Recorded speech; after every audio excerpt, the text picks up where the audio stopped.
For 2.2.3, part C, we want to find the CDF.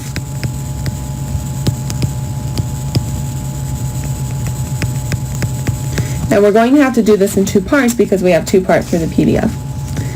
So for the first one, we want to integrate from the lower limit to x and f of y dy.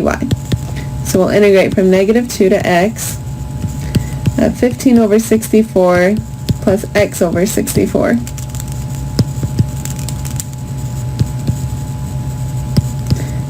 dy. Sorry, this is a y. I have a really hard time remembering to do my dummy variables.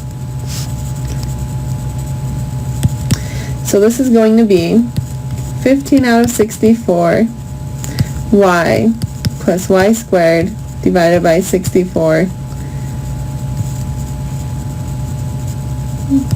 times 2.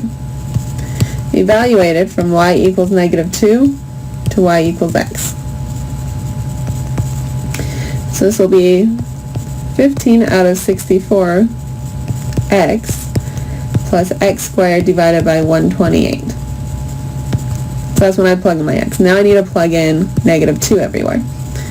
So 15 out of 64 times -2 plus -2 squared divided by 128, which equals plus, it simplifies to 7 out of 16.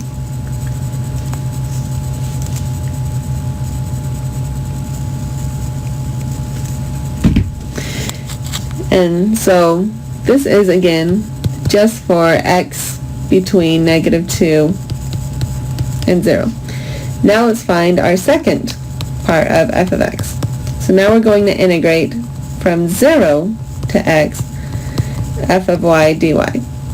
So this will be the integral from 0 to x of 3/8 minus 1/8 x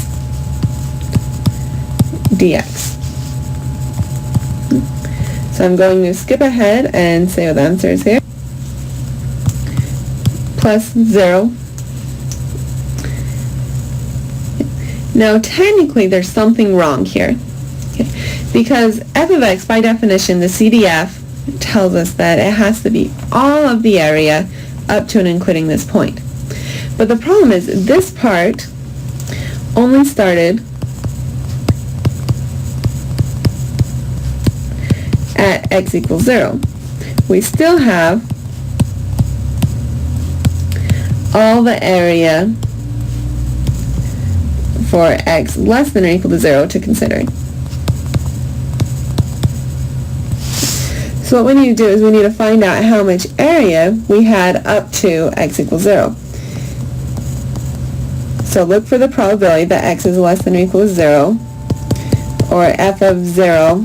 And what I'm going to do is I'm going to plug that into my first CDF that we found up above, because that's the one that have all the area up to 0, which is 15 out of 64x, so times 0, plus 0 squared over 128, plus 7 out of 16, which gives me 7 out of 16.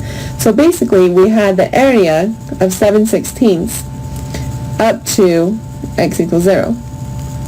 So we're going to add this to the second f of x. So it'll be f of x equals 3/8 x minus 1/16 x squared plus 7 out of 16 for x between 0 and 3. So for our final answer, our CDF is a step function. It does have these two different parts. So f of x is 15x over 64 plus x squared over 128 plus 7/16 for x between 0 and 2. So you can see the line here on my graph. And then for my second half, when I integrated it, it would have just been 3/8 x minus x squared over 16. But you have to also include all of the area up to from the first part. Okay, or basically you shift your graph up to meet where you already were, so you're including all of that previous area, which is why we have that 7/16, is because we had to include all of the previous area that we already had from this function. Okay, and so this will be our final CDF.